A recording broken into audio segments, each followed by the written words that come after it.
It is April 1962. A 19-year-old stumbles through the door of his flat with his 3 bandmates. His vision is blurred from the number of uppers he has consumed through the night, and his stomach is full of cheap beer. He lies down, his world spinning, then turns over and pukes directly on the floor. Time for bed. The morning sun beams into the room. The light reveals the ruin of the space. Empty bottles, filthy clothes strewn all about. The boys do not wake for some hours later. When they do, the 19-year-old looks at the puke, shrugs, and steps over it. It's time to throw some food down, have a couple of drinks, and get ready for another long night of performing. Later, the cleaning lady steps in. Aghast, it is not in her job description to deal with such filth, and she refuses to clean the puddle of vomit. She steps out and goes to complain to the manager, Manfred Weisslieder, who's responsible for lodging these foul young lads, in exchange for their nightly performances. Weisslieder sends his bouncer to the room the next day. He confronts the 19-year-old, who is defiant. He refuses to clean it up. Why should he? It's not his job. For all he cares, it can stay there. And stay there it does. Over the next few days, the puddle starts to blossom and bloom upward and outward. The boys begin to call it the Thing. And it gains notoriety, with others stopping by to admire the vomit's transformation. It continues to grow.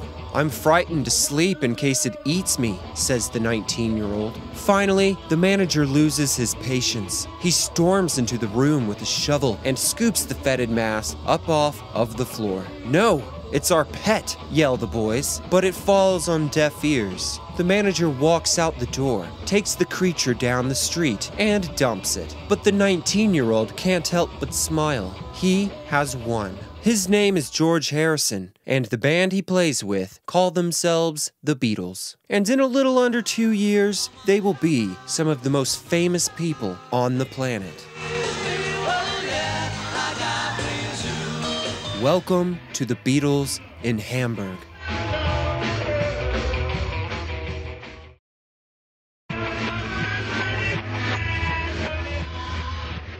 It's a hot August day in Liverpool. Into a battered minibus packs a group of 9. It's 600 miles to Hamburg, and it won't be a comfortable ride. It's a somewhat strange group. In the front sit club owner Alan Williams and his wife, Burl. In the second row sits Burl's brother, Barry, and Alan's friend and freelance musician, Lord Woodbine. Finally, crammed in the back are a group of 5 greasy-haired, teddy boy-dressed teenagers. Their names are John Lennon, Paul McCartney, Stuart Sutcliffe, and Pete Best, and they are tremendously excited.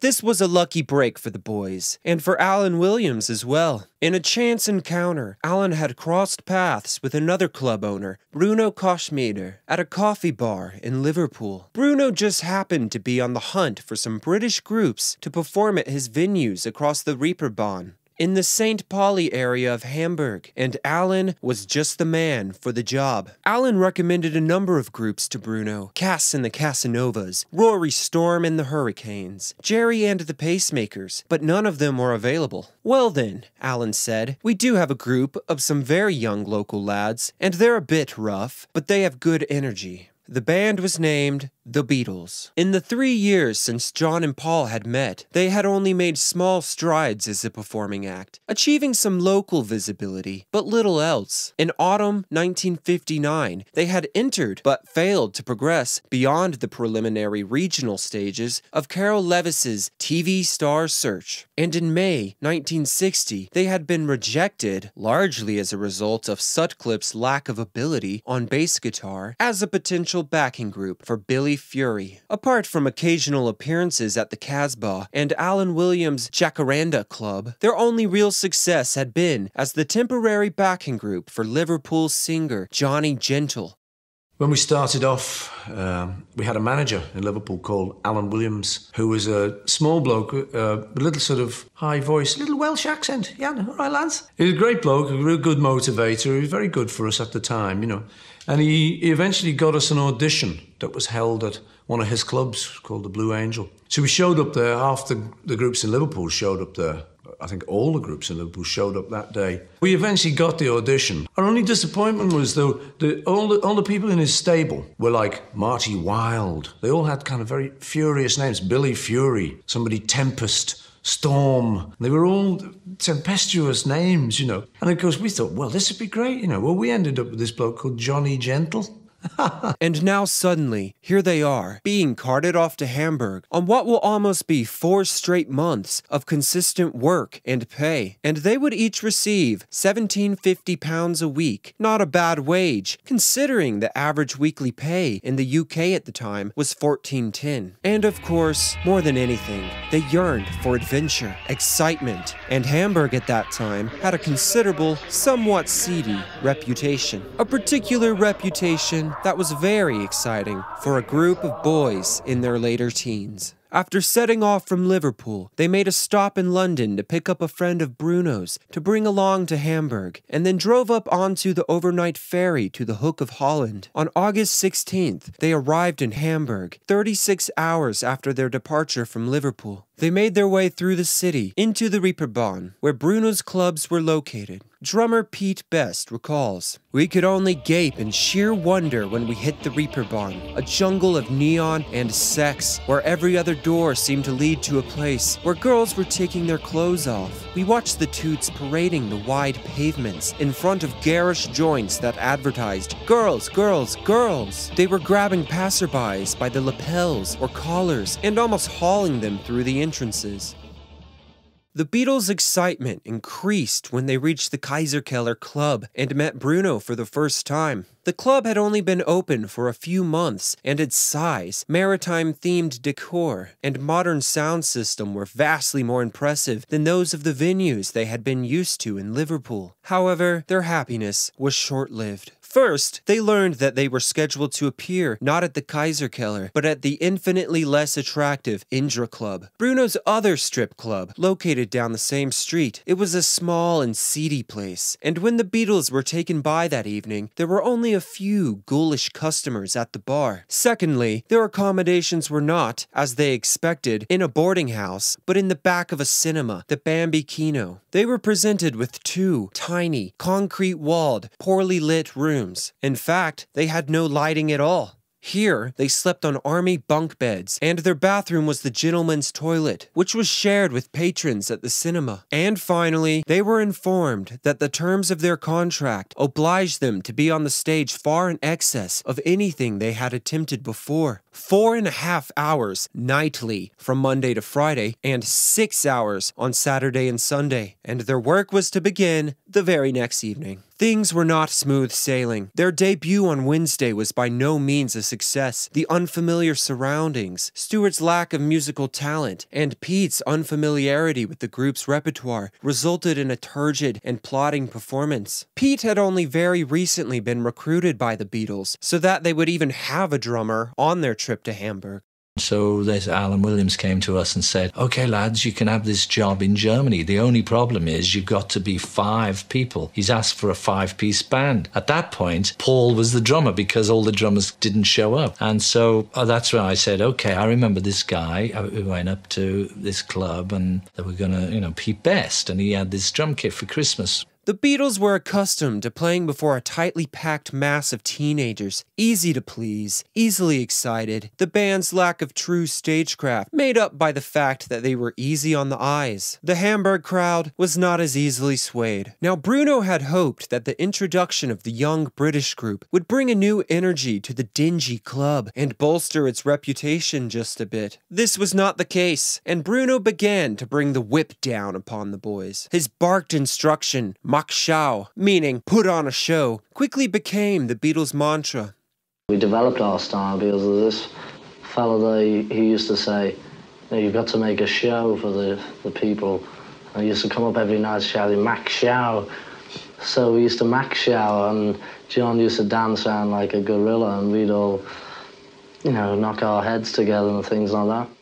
And it was John who took the lead at this moment, who for so many years had idolized rockers, Elvis Presley, Gene Vincent, now finally brought that same physicality to his own performances, using his body as an instrument. And the boys, spurred on by John's energy, followed suit. They were not just musicians, but showmen. The original static delivery of 2-minute songs was replaced by 10 or 20-minute numbers in which the group would dance and strut from one side of the stage to the other, throwing themselves around and into each other, screaming and jesting all the while, an energy that the club's crowd, composed mostly of tourists and seamen who were there for the depravity more so than the music, highly enjoyed. If you weren't aware, the Beatles, despite having written a few songs of their own, only played covers during this period. It would be hard to overstate just how raw they were as musicians at this point. Nothing about their actual talent at this stage pointed toward the prolific path they would take. They were enthusiastic, good-looking lads, but did not at all present as the musical savants one might imagine. The talent was obviously there, but still under the surface. So what may a typical set list look like at this time? Well, lots of Gene Vincent, Carl Perkins, and Chuck Berry. Songs like Bebopalula,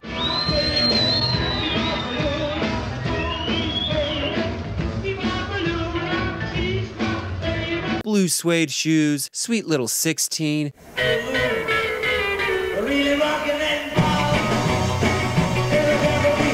Hallelujah, I Love Her So,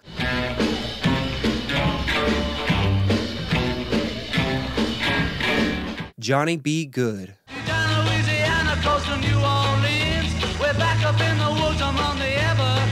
As well as a couple of songs we'll hear them cover in the future, such as Ain't She Sweet, Oh, ain't she sweet? and Honey Don't. Honey, don't.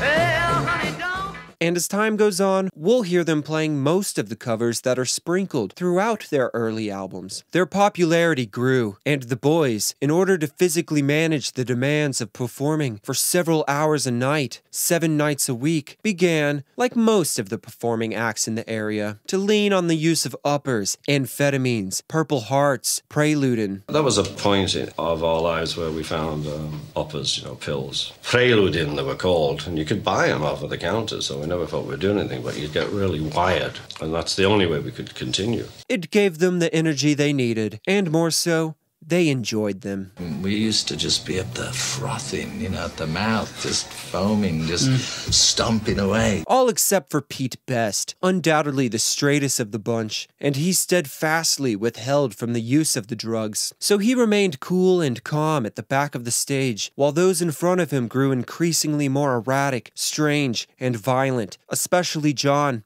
who more than once fought with audience members and would vent his frustration by hurling a number of insults at the German audience, not at all far removed from the horrific events of World War II, calling them Nazis and Hitlerites. One night, John took the stage wearing nothing but his underpants, with a toilet seat around his head, marching around with a broom in his hand, chanting something I cannot repeat on YouTube. This routine use of amphetamines began to impact their offstage behavior too. Again, John is identified as the main offender here. John was taking all the pills and booze on offer. He was known to overdrink to the point of madness or coma. John is obviously an extremely controversial figure, in large part due to his history of violence and abuse. This is a topic I've addressed before, and I've even defended John in some respects, not for his prior actions, but for his attempts to change. And he seems, during this period, to have reached a peak in his hedonism, his callousness. I want to acknowledge that John and the Beatles' history during this period is far murkier than when they became the Beatles as we know them, so not every story should be taken as 100% fact. There was a lot of drinking and carousing when we were in Germany, but the stories built out of all proportion. Over the years, they became like legends. If you go to Hamburg now, you'll hear stories you won't believe. About me and the other guys and the other rock and rollers from Liverpool that were there. There was a lot of heavy boys' fun, drinking, and that kind of stuff in Hamburg. But there are enough stories of John at this time, such as pissing on a group of nuns as they passed under a balcony, to paint a picture of his behavior. Despite all this, it would be an inaccurate depiction to say that the Beatles were engaging in this hedonistic behavior 24/7. There are many recollections from individuals who interacted with the Beatles during this period that do not align with this narrative, such of those of Jim Hawk, manager of the Seamen's Mission in Hamburg, where the Beatles would go for many of their meals. They were never any trouble. Just nice, quiet, well-behaved lads. They didn't even smoke then. They'd sit and play draughts or go upstairs for a game of ping pong with my daughter Monica. We had a library as well. They liked reading, but said they couldn't read very easily where they were staying. They'd come in about 11 in the morning and stay until 3 or 4 in the afternoon. They'd be quite subdued, but we would be remiss if we didn't spend some time talking about a significant piece of the Beatles' time in Hamburg: sex. Lots and lots of sex. Hamburg was a prostitution hotbed, and the Beatles were exposed to this constantly. Everything else was such a buzz, being right in the middle of the naughtiest city in the world at 17 years old. It was kind of exciting. Pete would recall, it was a waiter who first put us wise about some of the girls who started to make a play for us during the early days at the Indra Club. We found ourselves pulling birds without any effort and indulging in almost limitless sex with them in our humble dungeons. At that time, we were just kids let off the leash, really, come straight from Liverpool to Hamburg. And we were used to these little Liverpool girls. But by the time you got to Hamburg, if you got a girlfriend there, she was likely to be a stripper. She was the only kind of people who were around at the time we were around late at night there. For someone who'd not really had much sex in their lives before, which none of us really had, to be suddenly involved with a sort of hardcore striptease artist, who obviously knew a thing or two about sex, was quite an eye-opener. 17-year-old George would lose his virginity in Hamburg, with the rest of the boys there watching. According to George, they couldn't really see anything because I was under the covers. After I'd finished, they all applauded and cheered. At least they kept quiet whilst I was doing it. And it was not at all unusual for the Beatles to have multiple partners in a night, sometimes switching between each other. Pete would say, for the nightly romp, there were usually 5 or 6 girls between the 4 of us. We found ourselves having 2 or 3 girls a night each. The most memorable night of love in our dowdy billet was when the 8 birds gathered there to do the Beatles a favor. They managed to swap with all 4 of us, twice. Now let's get into some of the more controversial hearsay from those close to the Beatles at the time. And this hearsay is specifically centered around 2 of the young men, John Lennon and Stuart Sutcliffe. John and Stuart were incredibly close and had an intense friendship from the go. And it was rumored that during their initial stay at Hamburg that they engaged in sexual relations more than once. We will now hear from Stuart's sister, Pauline. I have known in my heart for many years that Stuart and John had a sexual relationship. Everything I knew, personally and professionally, pointed towards it. They had lived together in Liverpool, but this was different. They were in a city where everything was possible. This is a topic that has been obsessed over by many a Beatles fan, and one that can be difficult to approach delicately. While I am not going to get deep into the topic of John's sexuality in this video, it will be something I will continue to address as I cover the Beatles through the years. First off, John never publicly acknowledged that he was anything but heterosexual. Secondly, sexuality is a spectrum, and it's possible John could have had a physical encounter with a man without considering himself bisexual. Yoko herself claims she and John had conversations about each other's sexualities, and that John expressed that he sometimes found himself attracted to particular men. Bottom line, John's sexuality will be brought up again, but I will do my best to approach it from a historical context, acknowledging what is corroborated and what are simply rumors. Moving on, we come to October of 1960. After their slow start, the Beatles have figuratively, but almost literally, blown the lid off of the Indra Club. By the Beatles' hand, the once comparatively quiet strip club had transformed into a raucous, loud, and chaotic venue, and the neighbors began to complain. So Bruno, who had previously relegated the Beatles to the much smaller and seedier Indra, decided it was time for a promotion. They would now play the Kaiserkeller, and it was there they would join another UK act, a band who had just recently come to Hamburg, Rory Storm and the Hurricanes. A band, as I'm sure all of you know, that featured our steady and beloved Ringo Starr. Rory Storm and the Hurricanes were generally acknowledged to be the most exciting band in Liverpool. Rory Storm himself was known as Mr. Showmanship, and Ringo was so popular that he had his own spot in the group's show, Star Time, where he took over the lead vocal for a few numbers. The Beatles, for all their burgeoning success, were daunted by the thought of playing next to this band, but they were prepared to demonstrate the strides they had made since leaving Liverpool. Ringo recalled, "We'd seen them in Liverpool, but they were a nothing little band then, just putting it together. In fact, they weren't really a band at all. But they were great in Hamburg, really good, great rock. I knew I was better than the drummer they had at the time, and we all started hanging out." While it may be hard to imagine now, at the time, the Beatles were both intimidated and in admiration of Ringo, who was older, tougher, and from a rougher part of Liverpool. Ringo was a professional drummer who sang and performed and had Ringo Star Time, and he was in one of the top groups in Liverpool before we even had a drummer. George would say, "I think we'd met Ringo once before, in England. I know we all had the same impression about him. You'd better be careful of him. He looks like trouble." They'd do their show and Ringo was the cocky one at the back, and the way he looked with that gray streak in his hair, and half a gray eyebrow and a big nose, he looked a real tough guy. But they were quickly endeared to Ringo, whose droll humor and affable personality won them over quickly. Because we used to do long hours. We used to do 12 hours at a weekend between two bands. If they had the last set, I'd sort of be semi-drunk and demanding they play slow songs. And he'd come to our club real late at night, and he used to like the sort of blues feel of the late night sessions when there was hardly anybody there, and we were getting down. I could see what he liked about it. You know, we were playing stuff a bit more for ourselves by that time of night, particularly because there was no one in. His particular favourite, he always used to request it, was 3:30 blues.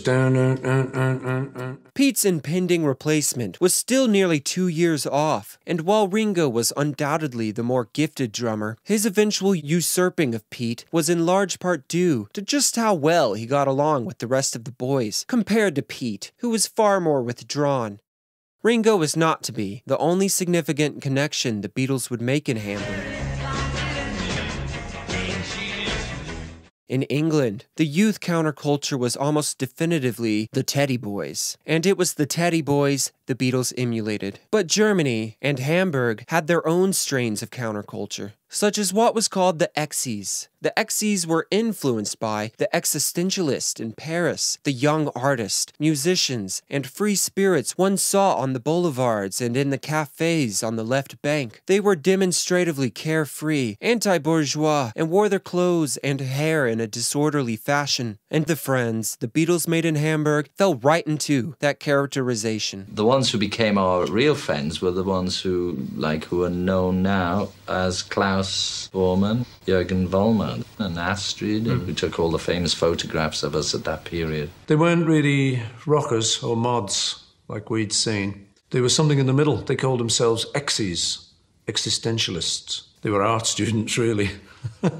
Klaus had been born into a middle-class family in Berlin and had come to Hamburg to study as an artist. For Beatles fans, he is perhaps most well known as being the artist behind the cover of Revolver. He was also an incredibly gifted musician, and through the 60s would play bass for Manfred Mann, and once the Beatles split, he would essentially take over Paul's place, as he became the rest of the former Beatles' bassist of choice, playing bass on most of their solo albums in the early to mid-70s. Klaus first saw the Beatles at the Kaiserkeller, which in itself was unusual enough at the time, as the strip the club occupied was considered disreputable enough to be avoided by most middle-class citizens. But he enjoyed himself greatly at the show, and a few nights later brought along his girlfriend Astrid, as well as Astrid's friend Jürgen Vollmer. The three, cautiously, continued to attend the performances and eventually introduced themselves to the band. Stuart would write to his sister, "Just recently I found the most wonderful friends, the most beautiful trio I have ever seen. I was completely captivated by their charm." The group of friends made for an unusual match. The boys from Liverpool were all firmly working class, with somewhat of a mean streak, while the trio of Germans were all reasonably affluent and very well educated. It's probable that had the trio been English rather than German, they would have never made it along, just due to the class divide between them. But in the grimy streets of Hamburg, they got along brilliantly. Astrid's friend Jürgen would recall, "Those 5 mesmerizing musicians appeared to me like an explosive revelation. Each of them incarnated the image of rebel without a cause, who rumbled also in my soul.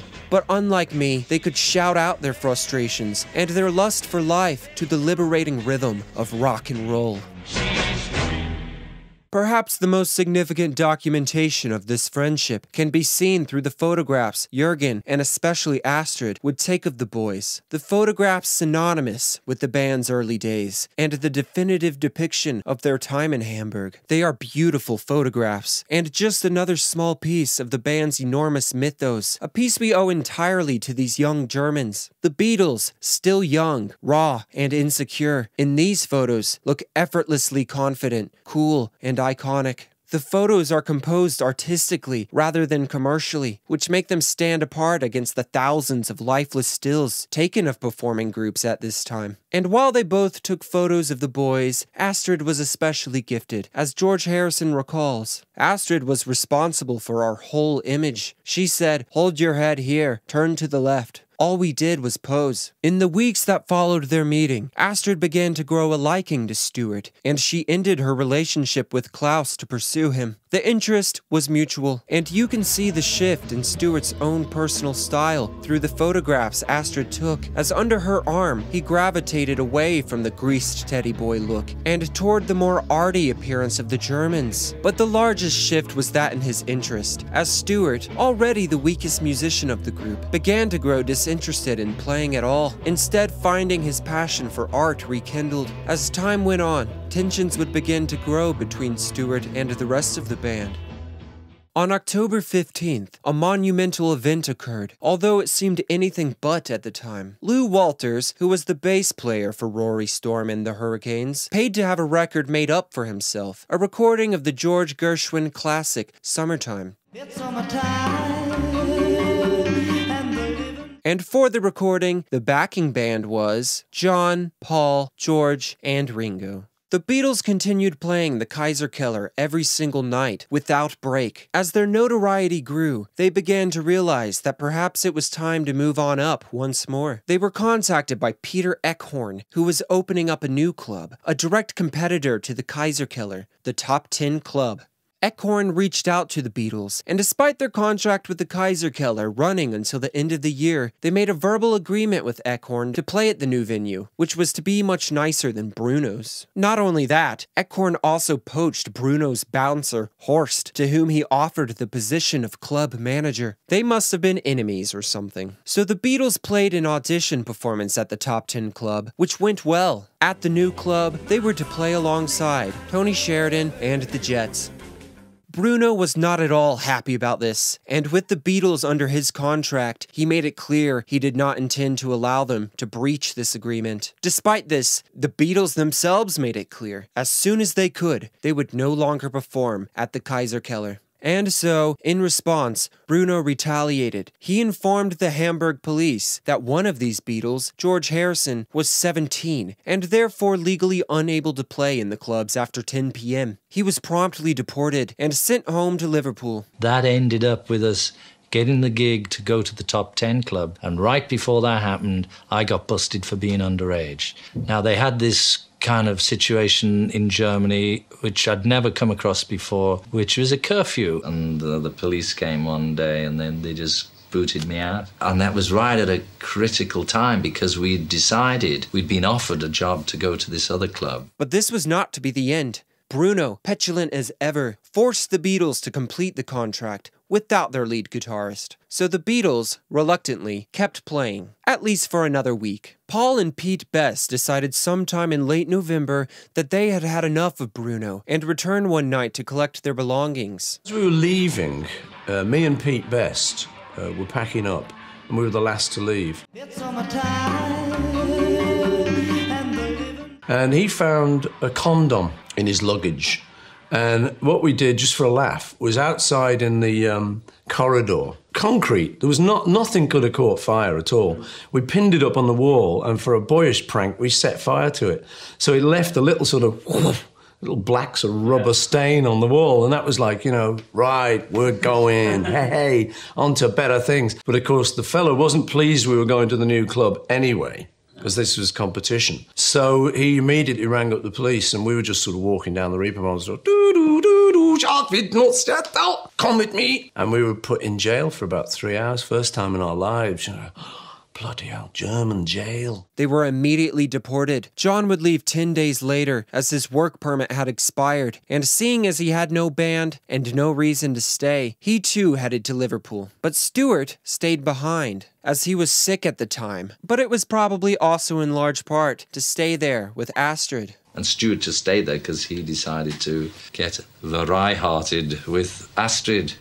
He would later borrow money from Astrid and take a plane back to Liverpool in January of 1961. Thankfully, before his departure, John was able to secure an agreement from Eckhorn of the Top 10 Club that as soon as they were able to return to Hamburg, they would play at his club. The Beatles, now back home, were metaphorically, mostly at least, beaten and bloodied and dead tired. None of them would speak to each other for 2 weeks. But these were no longer the same Beatles that had left for Hamburg. They were far more confident, far more capable. In the next year, they would return to Hamburg, but for the time being, they would present themselves anew throughout the clubs of Liverpool. And while they had spent the entirety of their stay playing other people's music, they themselves were beginning to develop the songwriting talent that would set them apart from their peers and lead them to becoming one of the greatest musical acts the world has ever seen. Next time on The Making of the Beatles.